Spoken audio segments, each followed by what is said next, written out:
We've officially lived in our home now for 3 days, and let me tell you, it is not going like I thought it would. Hey, Clutterbugs, welcome back to the Clutterbug podcast. Today, I want to talk about expectation versus reality and what to do when you're feeling super overwhelmed or you have a lot of things on your plate and you absolutely do not know where to start. We talk about this a lot because I feel like this is such a universal struggle, especially for women. I'm not saying all women, and I'm not saying men don't do this, but typically the women that I talk to are the multitaskers of the family. So not only are we working, taking care of the family, usually doing like just the household management, like thinking part of the labor, the intellectual labor, the emotional labor, on top of all the other things. And so it is overwhelming because we have a big mental load to carry on top of all the duties that we have to do. A lot of balls to juggle in the air, and sometimes it can feel like we're dropping all of them. And in this podcast, I love to give advice about like make life easier. Yeah, reality's hitting me like a ton of bricks this week. We officially moved into our new home 3 days ago. It'll be 4 days tomorrow. And holy doodles, is it more work than I thought. I mean, I've moved for other people before as a professional organizer, and I thought because I was organized and a lot of things are in bins and baskets. Look, I'm covered in paint. If you're watching this video, ignore me. It's been a ridiculous hot mess sandwich over here. I thought I would just throw stuff in boxes and then unpack it and put it into similar homes and call it a day. That is not what has been happening here. It is a much bigger job than I thought. Moving was a much bigger job than I anticipated. I procrastinated, as you know, if you listen to this podcast. And I really felt like I crapped the bed here, man. Mistakes were made, and now I'm kind of like reaping what I sowed, which is I feel like I am starting from a very chaotic, cluttered space, and I basically am starting from scratch. Fortunately, I don't have a lot of decluttering to do, but I am setting up homes for everything, and nothing currently has a home, and things are kind of all mixed together. And it is exactly like it is if somebody is living in a very cluttered space. And I see how overwhelming this is. And I lived through this before, not only a move, but living in a very cluttered home. But you kind of forget. You remember, yeah, that was a lot of work. Yes, that was very overwhelming, but you forget the actual stress and anxiety and just like complete soul crushing chaos that occurs when nothing really has a home and you don't know where anything is. You feel frazzled. I'm so frustrated looking for things. I couldn't find a freaking pen today to write down notes for this podcast. I couldn't find my podcast mic. I couldn't find a light. I couldn't find my desk. I just moved my office furniture in and was setting up the desk. And I felt like overwhelmed. And so I wanted to sit and talk with you guys because, man, I immediately realized I forgot what it felt like and how so many of you are feeling this way. And maybe you have your house under control, and maybe you're just feeling overwhelmed because you have a never ending to-do list. And this is all subjective, right? This is really relative to what's going on in your life, but maybe you want to get the weeding done and catch up on laundry and go back to school shopping and just you probably have this huge to-do list, and no matter what or how many things or how cluttered your home is, it's very easy to feel like frustrated. about the fact that there's no end in sight. And for everything we check off our box, there's just one more thing that keeps getting added to the pile. So today, let's do something together. Let's clean together. Let's declutter together. Let's organize together. I want you to take time to not just listen to this podcast, but take action on your home together. I love when I'm cleaning, listening to podcasts because it feels like I have a friend with me doing this with me, someone who understands, someone who's there to motivate. And that's what I want to do for you today. So I'm going to offer some advice, some motivation, some inspiration. I'm also going to talk about the horrors that I've found in this new house and vent to you a little bit because let's be honest, you're my friend. So let's hang out, you guys. Okay. Today, I walked down into my basement, and over the past 3 days, the first thing we wanted to set up were the priority spaces in our home. And I want you to think about your own home and your top 3 priority spaces. These are spaces that I believe you should put first, but your priority spaces might look different than mine. These are spaces that should be like, I'm going to keep it tidy, or I'm going to start here, or this comes first over the garage, over the attic, over the photo books you want to do. These are the spaces that come first. And it's the kitchen, the bedroom, and the family room for me in my home. And the kitchen obviously is the heart of the home, but it's also the most used space in the home. So even when you're chaotic, you got to eat, friends. We have to be able to find snacks and drinks and glasses and cutlery and all of these things. And when your kitchen is not put together, wow, it can really add hours to your day of just stuff shuffling and looking for things and having to move things around just so you can actually prepare a meal or even a snack. That's such a time waster. So definitely when we were moving into this house, Joe did not agree because he was like, maybe your priority should be packing the old house, Cass. Listen, Joe, I just wanted to get my kitchen really, really organized. And yeah, I probably wasted time because I decanted spices and yada, yada, yada, and went a little overboard. But it gave me real peace of mind to have one space that was under control and have that be a priority space in my home. The next is your bedrooms. It is the first thing that you see when you wake up in the morning is your bedroom. And it is the last thing you see when you go to bed. And for some reason, especially us women, us moms, we do not prioritize this space. This is where we shove stuff because we don't want company to see it.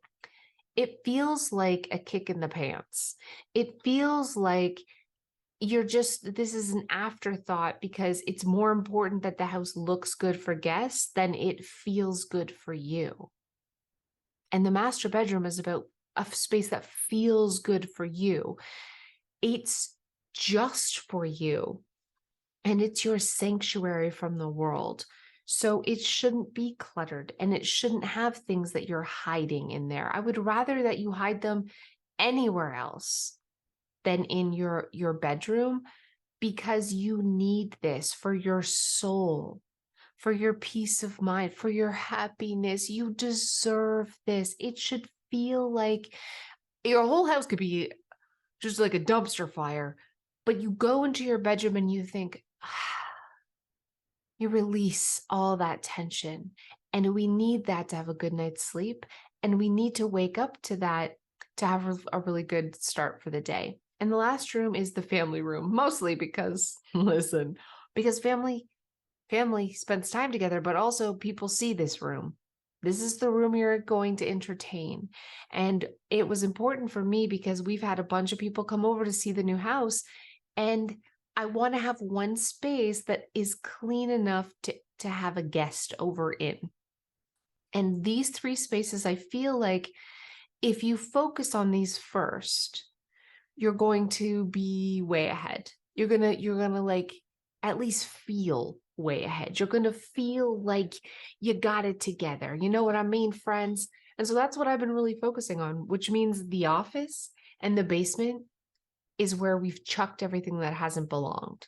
As I've been putting the other spaces together and the kids' bedrooms together, if I came across something and I'm like, this doesn't have a home right now and it doesn't belong in the priority spaces, I literally threw it down the stairs, just chucked it. What a terrible thing to do, but that's what I've done. And so today, my assistant came for the first time to the new house to work, and we have no space to work. We don't have desks. We didn't have an office. We didn't have any place to go. There's no flooring down here. Joe, very late last night, there was no lights in the basement. No lights, you guys. So Joe last night was down here just putting up lights so we potentially could have a place to work. There was dead mice in the ceiling when he took the ceiling tiles down. There was bugs, there's spiders, there's crap everywhere. There's so much dust. It's so disgusting. Like there's so much work down here. And I just wanted today to turn and run. And have you ever felt like that? Have you ever felt like I need to tackle the garage, the shed, the storage room, the spare bedroom, I don't know, the attic, maybe it's even your kitchen. And you open the door or you look at the space and you immediately feel like you're being suffocated, like you're drowning. I felt panic coming down here today. Not only because there was dead mice and mouse poo everywhere, but there's so much to do. So much to do that I didn't know even where to start. So many boxes with no place to put anything. I didn't have a place to sit. I'm supposed to do podcasts on Monday. It was impossible. Impossible. And I immediately felt like crying and then wanted to go back upstairs and make, do something easy. I wanted to procrastinate by doing something less crappy. That's a big thing that we do as procrastinators, especially if we have ADHD. Tackling a project that we cannot see the finish line because we have time blindness, that feels extra impossible. So we compensate by doing something that at least feels somewhat productive, maybe, but is completely useless. Like wiping the counter, or I don't know, like we're not getting a big bang for our buck here. Like, what's the project that we're doing that's going to push the needle forward? And I was avoiding this space. And today, all I wanted to do was run, but I thought of you. And I thought of all the times I talk about 5 minutes matters and all the times I say, get more, just, good enough to move on. Just better. It doesn't have to be perfect.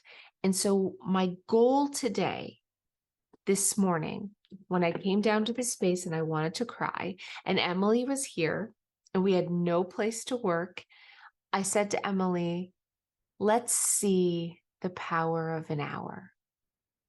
Let's see what we can do in 60 minutes. We're going to set a timer. We're going to roll up our sleeves and let's see what we're going to get done. Because the truth is we had other work that needed to be done upstairs with filming, because I'm showing you some decorating that I've done up there, but we had no place to even check emails. So what can we do in 1 hour? And when I tell you that we couldn't even walk in here, I am not exaggerating. When I tell you that there's dead mice on the floor, I am not exaggerating. Mouse poo, layers of dust. There was drywall damage that got patched and sanded. There's still the drywall dust everywhere. Everything's covered in cobwebs and centipedes and dead bugs, and there are boxes everywhere. half opened, all the things that I kicked down the stairs that I didn't want at the time, not even in boxes, just spread everywhere. There's tools. Joe had fluorescent light bulbs that he had taken down that had fallen and exploded. There is glass all over the basement. What can we do in 1 hour? How can we just focus on better, one space at a time? Ignoring the fact that this basement smells like death and it is disgusting. What can we do in 1 hour? So what we did first is just grab a garbage bag and I started picking up dead bugs. I started picking up the hazards, the glass, the trash, the obvious gross stuff, getting it into a trash bag. And that was like 5 minutes. And the next thing was, how can we zone? And zoning is so important. And I think this is something that isn't talked about enough and people don't do enough when they're tackling, especially a messy space, but any space in your home that you want to organize. Zoning is key. It's like, I'm going to create a spot for all the craft supplies here or all the office supplies here. And it doesn't have to be its permanent home.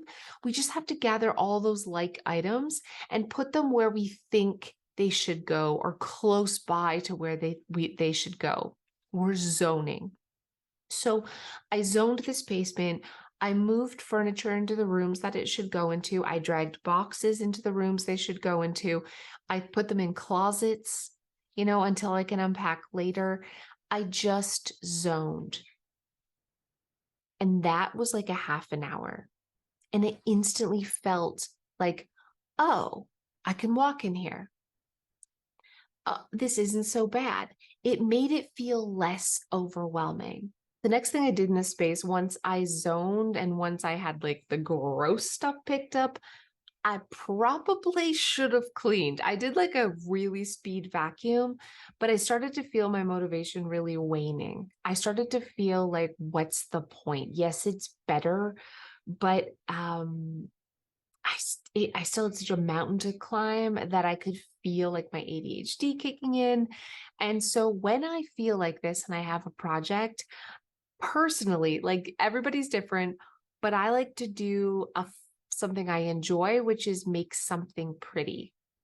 So style something. And even when I'm doing somebody else's home, when I start to feel this way, I'm like, okay, can I put pretty pillows on the sofa? Can I line things up? Can I do one shelf and make it look good? When I was doing the kitchen, I was like, can I make the spice cupboard look great? Yes, I can't find a plate, but can I focus on making the spices look really good? So down here, I know it seems ridiculous, but I had the bags of all the throw pillows. I put together the sofa and I put all the pretty throw pillows on the sofa amongst chaos, amongst grime, amongst like not a nice space. But doing that gave me like a burst. It like reinvigorated me.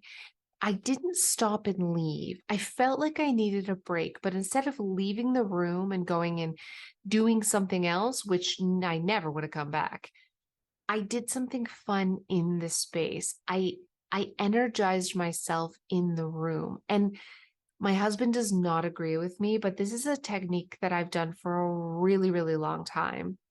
Whenever I'm working on a space and I feel overwhelmed, I'll stop and make something pretty.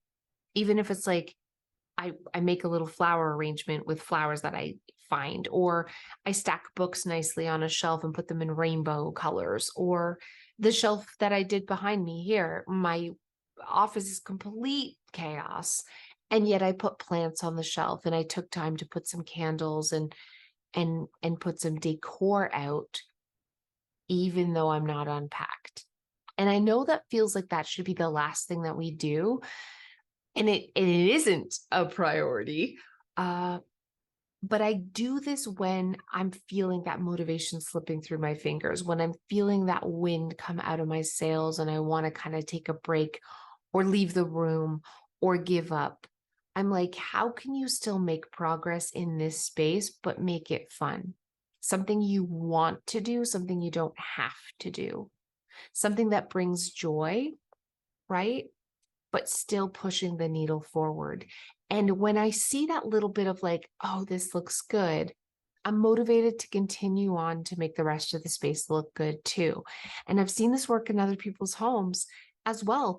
Your house can be chaos and look crazy. Fly Lady says, shine your sink, right? Make your bed. For me, it's like, make something pretty, line up on a shelf, like do a little decor. Don't buy things, use what you have, but go ahead and straighten something. Go ahead and fluff your pillows and fold your blanket, even though you have laundry all over the place, right? Take time to do a little project that feels completed and makes you feel proud, even when the rest of your space isn't completed and isn't making you feel proud, because that is the motivation and inspiration to keep going. You have faith in yourself. You're like, but look what this looks good. Now I just have to rinse and repeat other things. So I'm not going to say I'm exhausted. This basement is not done. In the hour, I did get the dead mice up and the bugs and the glass, and I made the shelf pretty behind me. I did some light vacuuming. I put some pillows on the couch, and I was able to set up my computer so I could podcast. It's nowhere near done. There's ceiling tiles hanging. We have lights that still aren't working. There's still boxes everywhere that need to be unpacked. There's furniture. We have to put flooring. It's a hot mess. If you were to walk in my basement right now, you would go, oh, you just moved in and it doesn't look great. But I'm able to function in here. And I see the light at the end of the tunnel because there's a few spaces that look pretty. Not done, but pretty enough to inspire me and motivate me to keep going. I wanted to run to HomeSense and get some area rugs. And Joe's like, maybe we should finish the drywall first before you buy accessories, since we still have to put new flooring down. He's like, maybe you shouldn't be buying the pretty things before we've done the actual contracting work, like the construction. But I totally see where he's coming from, and I didn't go buy area rugs. But still, that being said, there is something pretty powerful about making a space pretty, even if it isn't perfect yet, even if it isn't done, even if it isn't clean, even if it isn't organized or decluttered. Can you do something very small to just feather your nest, to make that chaos have a little bit of like, but this is a piece of what I want. I see it. I'm going to focus on making this one shelf, this one closet, this one dresser top, just my bed look great, because then I know that I can continue on and make the rest of the room look great too. One space at a time. Let's not get distracted. Let's not feel that motivation wane and leave the room. Let's stay in here and look around and ask yourself, what can I make? What can I do that's fun? What can I do that looks pretty today? How can I group some things different? Or maybe I hang a picture. Maybe I fold the pillows or fold the blankets on my sofa or on the bed. What can you do? Rearrange some furniture, maybe. Just do something very small.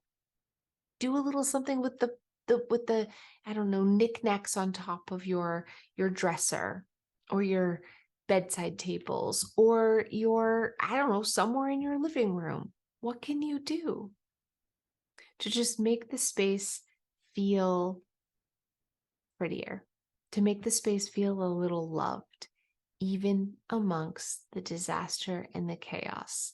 Because sometimes we just need a win. Sometimes we just need to see that it can be done. Sometimes we need one small little piece that feels completed to give us that motivation and that inspiration to go complete all the other stuff. And I'm going to go do that now. I'm going to go clean at least a little bit more, vacuum and mop, maybe unpack a couple more boxes. And when I feel myself feeling like, this sucks and I just want to go upstairs, before I do that, what can I make pretty? What small thing can I make pretty? Even if it's just like going to another room and grabbing some flowers and bringing them down, or a plant, grabbing something from another space to make the space I want to work on, give it some hope. Maybe that's the right word. I think it's important. And I hope listening to this podcast, not only did you take action on your home and get things done, but that you're feeling inspired and you think of this the next time you're in your space or feeling overwhelmed, that we just have to do one space at a time. We start with filling bags, but like do a little bit of rearranging, do a little bit of decluttering. And when you start to feel like this sucks and I want to give up, before you do, before you walk away, what can you make pretty? How can you feather this space? How can you polish it a little bit? No matter what the state of the space, I promise you, this is a very effective way for some people. Maybe this doesn't work for everybody, but for me, it's imperative to keep me going. So thank you guys so much for spending time with me today. I love hanging out with you, and I'll see you guys next time.